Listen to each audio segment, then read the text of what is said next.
A very warm welcome, everyone, to our global webinar series Phase 3, a continuation from our previous global webinar series. We are now coming to you live from Kuala Lumpur and Jakarta.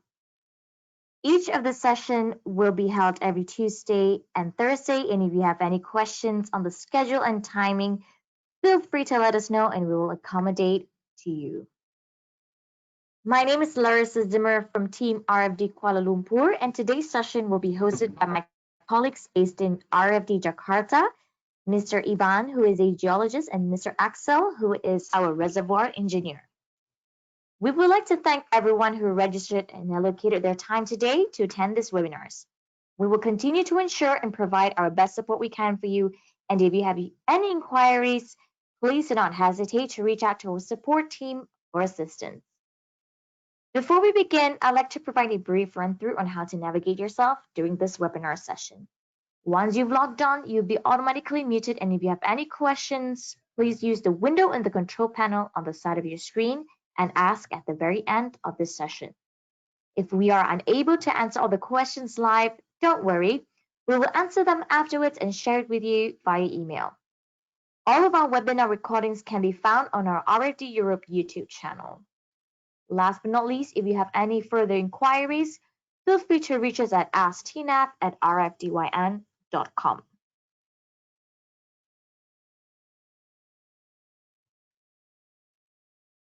In today's webinar series, we will demonstrate you each stage of the integrated workflow that's available in T-Navigator. If you're interested to learn more on our modules or request for a trial, do not hesitate to get in touch with our teams and be more than happy to help you.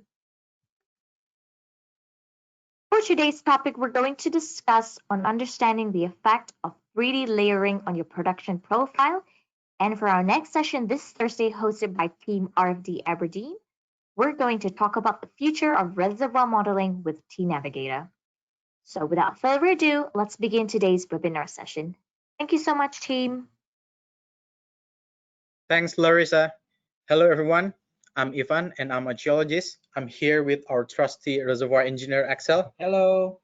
Together, we're going to bring you a topic that is just as important as facies and property modeling, and that is the layering or zone partitioning process while building the 3D model. So over the past 3 decades, a reservoir model has been utilized as means of quantifying field flow characteristics and recovery potentials to support investment decisions. Sometimes we encountered naturally dipping layers like clinoforms in delta deposits and inclined heterolithic strata in tidal estuarine deposits. These naturally dipping layers commonly inhibits the horizontal connectivity of the reservoir, and yet the typical dataset in a normal subsurface study frequently restricts a full characterization of these dipping layers, which then leads to the construction of a conventional regular grid model or layer cake model.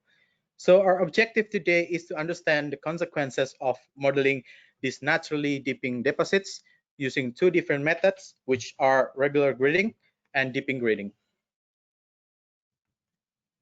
So today's agenda will be, first, we're going to describe you the project, and then we're going to build the model, and then setting it up for dynamic simulation purposes. And then Axel will guide you through the discussion of the results. And then at the end, there will be a question and answer. For our webinar project, we're going to use the data from a 3D scan outcrop located in Utah, USA, and a well that was drilled by Exxon located just behind the outcrop. This study utilizes 3D scan outcrop as the basis in building the reservoir models.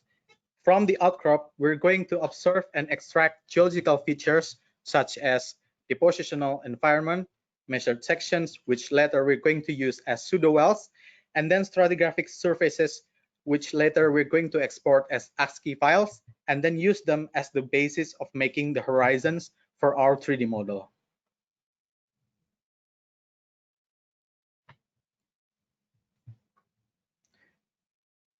With the 3D scan outcrop, the depositional model of the tidal estuarine system can be learned and translated into the methodology of building the reservoir model. So now we have digitized all the surfaces. We're going to use them to replicate the naturally inclined reservoir in these tidal estuarine deposits as seen in the outcrop.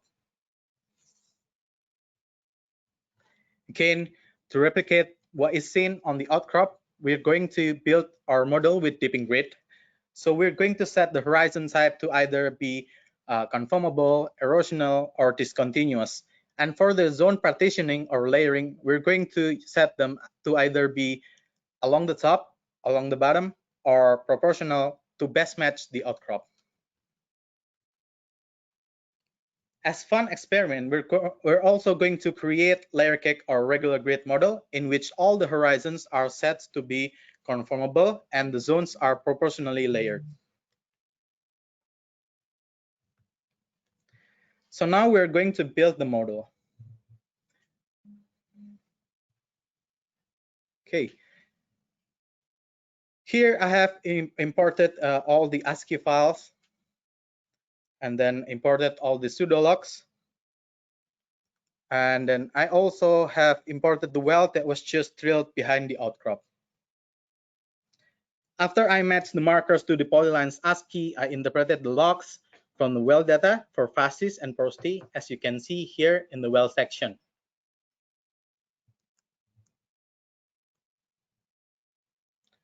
So now we're ready to build the model. First, we're going to create the structural model and then add horizons to the structural model. And then here, we're going to set the horizon type as discussed earlier. And then we're going to create the grid. And then here is the defining steps in which we're going to set the zone partition type to along the bottom or along the top or proportional to best match the outcrop. After that, we're going to upscale the log and use truncated Gaussian simulation to distribute all the facies.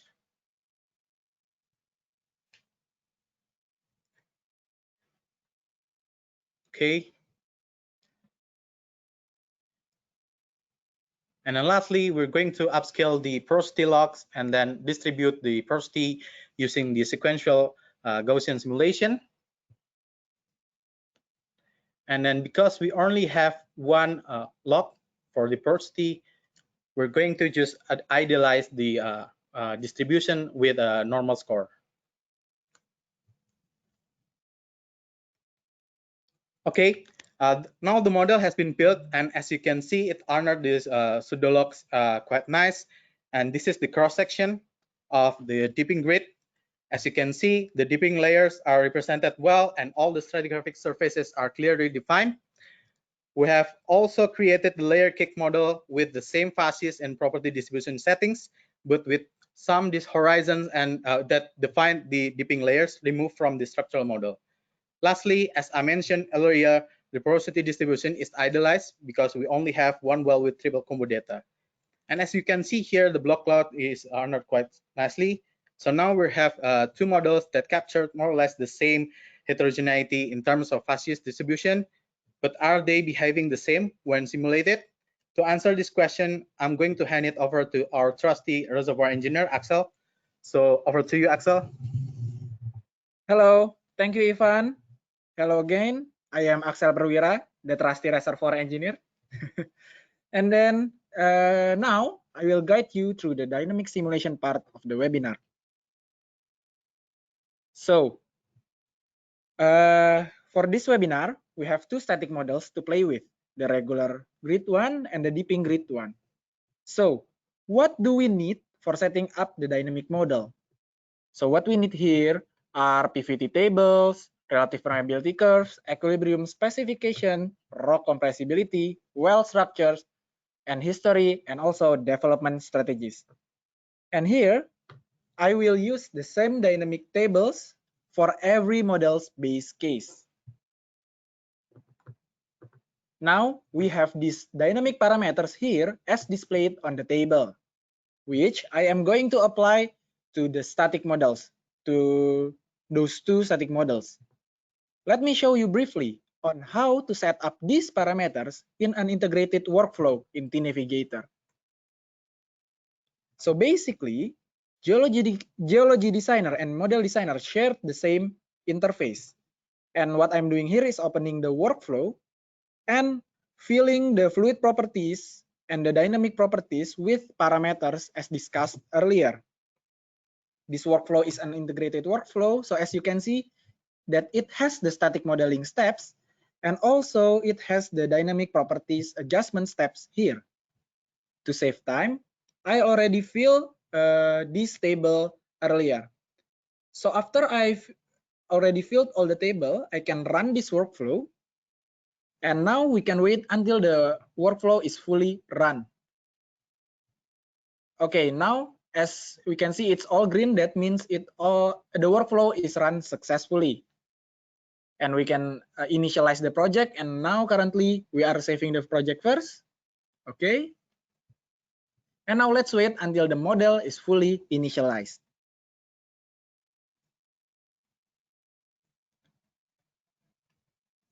Okay. Okay, so now this model has been initialized successfully. Now, as we can see here, this is the saturation of oil generated from the dynamic properties.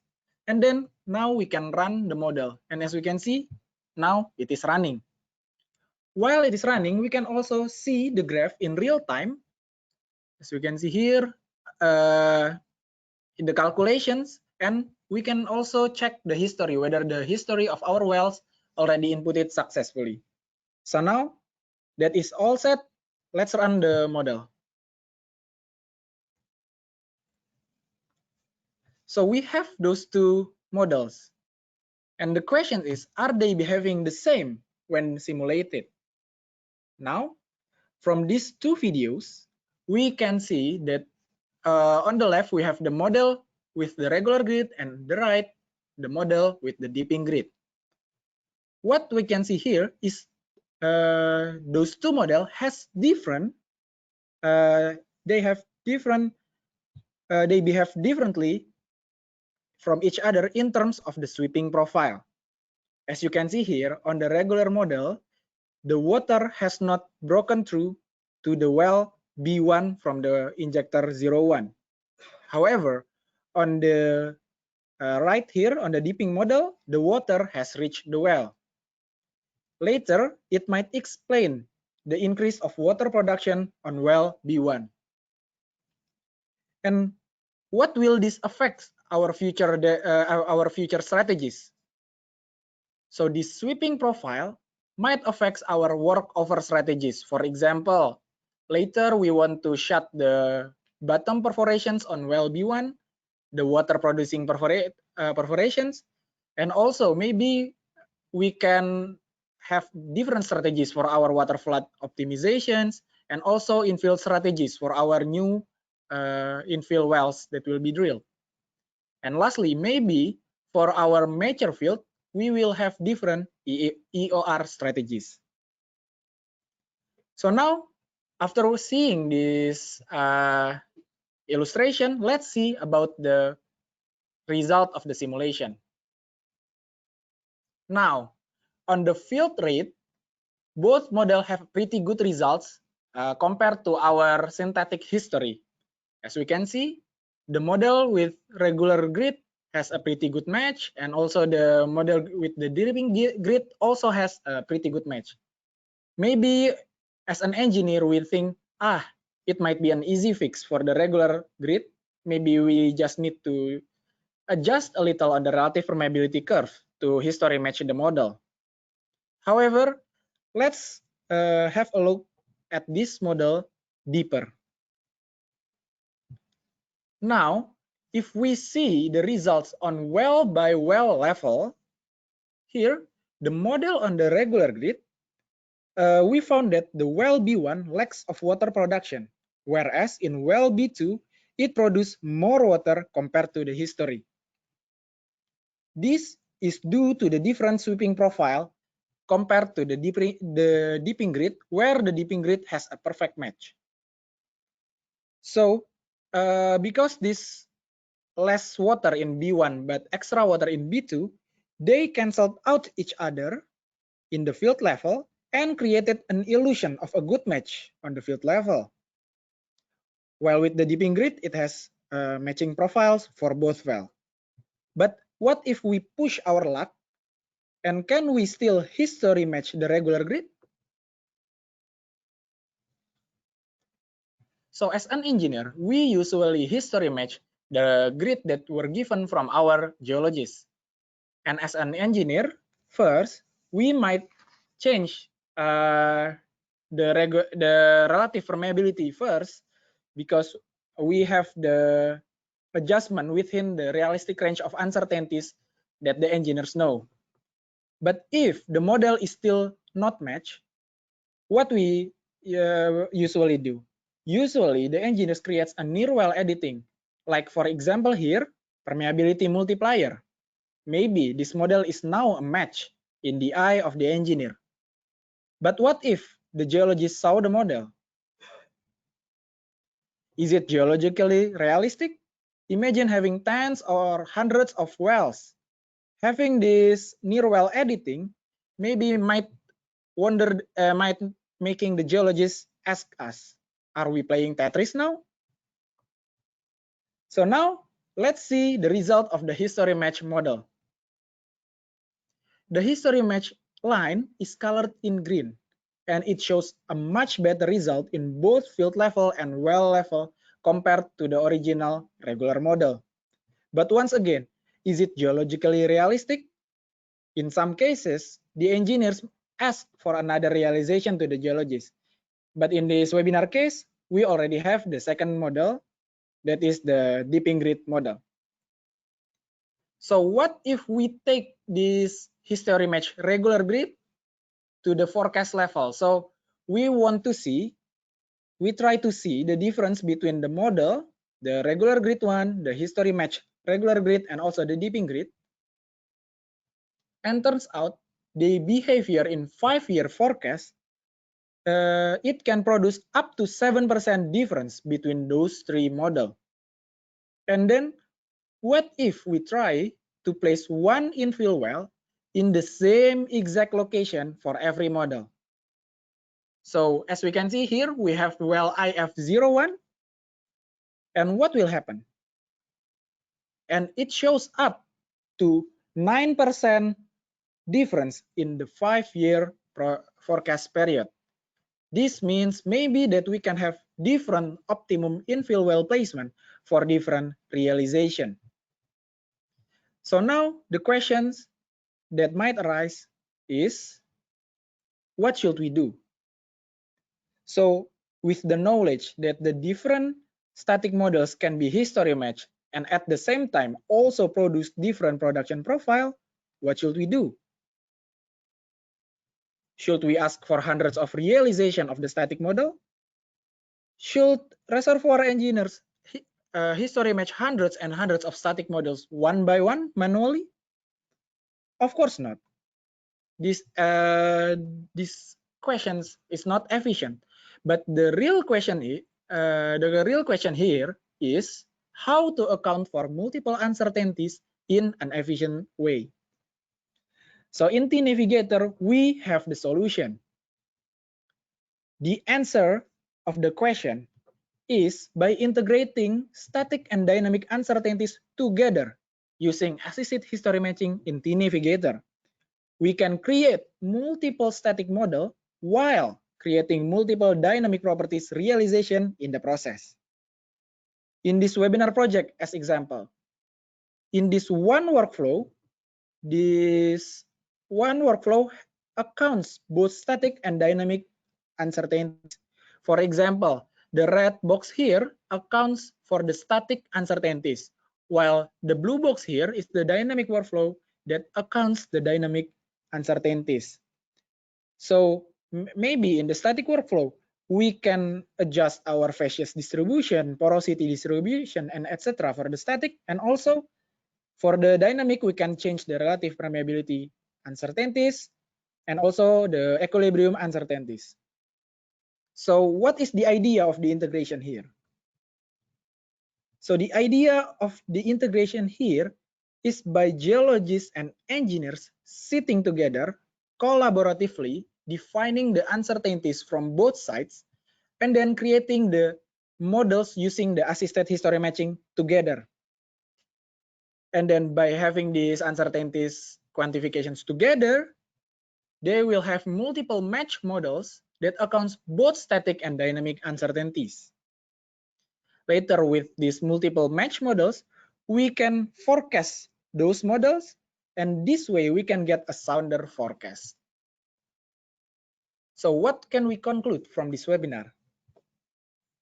So from this webinar, we know that different realizations lead to different production profile, which in turn affecting your future development strategies. Using T-Navigator's assisted history matching, we can create multiple realization that account both static and dynamic uncertainties together. So thank you very much for attending this webinar. So now we can go on to the question and answer session.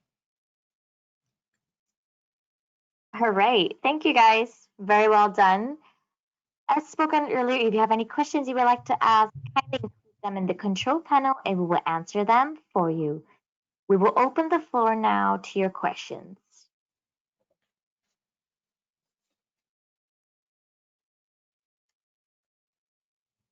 Okay, I think we have a few questions over here. Okay, question number 1. Are you guys ready? Yes, Larissa. All right. When doing history matching, at what point should we ask the geologist for the new static model? Okay, thank you, Larissa. So I think this question is for me, the reservoir engineer. So to answer this question, usually reservoir engineers ask the geologists after doing several history matching efforts, and then the reservoir engineers found that it's hard to match or the modifications is already too extreme. But now, using T-Navigator, what I suggest is the engineers and ask the geologists from the start till the end of the history matching process.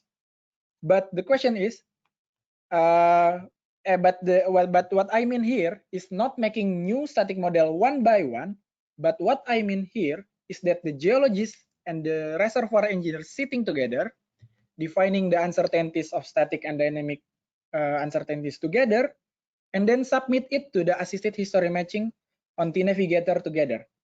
That way, we can generate multiple realization that accounts both static and dynamic uncertainties. And also, by sitting together, if turns out the uncertainties don't capture your history production profile, the reservoir engineers and geology designer can discuss whether we can narrow or widen our uncertainty range. Or even, we can even add new uncertainties together. So my answer for this question is from the start until the end. Okay. Okay. Thank you so much, Axel. We have a Okay. second question. I think this is targeted. This is for Ivan because he's the geologist here. So Ivan, Yeah. what kind of geological uncertainties can be incorporated into the model when doing integrated workflow for history matching purposes? So TNAV can take into account many geological uncertainties, including horizon uncertainties, fault placements, seismic uncertainties, variograms used for facies and property modeling, and even in the workflow we can use if-then statements to create several distinct grid configurations and simulate them in the same pipeline. So Okay, I think I have another last question and then we will wrap it up. Ivan, one more question. What kind of data can we use to build these dipping layers in real subsurface studies? okay, I can understand the challenge in real subsurface study. So typically, the sediments found in the subsurface are often recorded with much less control over the 3 elements. In this case, my recommendation is to deploy and utilize deep meter or borehole imaging to identify the dominant orientation of the inclined strata at some key well locations, and then the deep metadata is then used as a guide to construct curvilinear deep surfaces and dipping grids. With TNavigator, we can digitize and construct these dipping horizons easily with several tools that TNAV has. There is also one good example in the form of an AAPG paper by Finlay et al. In 2014. If I'm not mistaken, the title is Modeling the Lateral Accretion in McMurray Formation for the Fluvial Estuarine Channel System in Athabasca, I think. Yeah, that's it, Raisa. Great. Thank you. Thank you so much, Ivan. Thank you, Axel. Again, excellent presentation. And a very big thank you to our attendees for all the questions. As for the remaining questions, we will answer them accordingly after this webinar session, and we will personally email them to you. If you'd like to rewatch this session, you can find all of our webinar materials on our RFD Europe YouTube channel, or visit our LinkedIn page for more content and updates. Don't forget to like, subscribe, and share. There will be a short survey for you to provide your comments at the very end of this session, and we welcome any feedback. We will leave the webinar running for an additional 2 to 3 minutes to accept any further questions. Till then, we hope you enjoyed this session, and we hope to see you soon. Thank you and take care.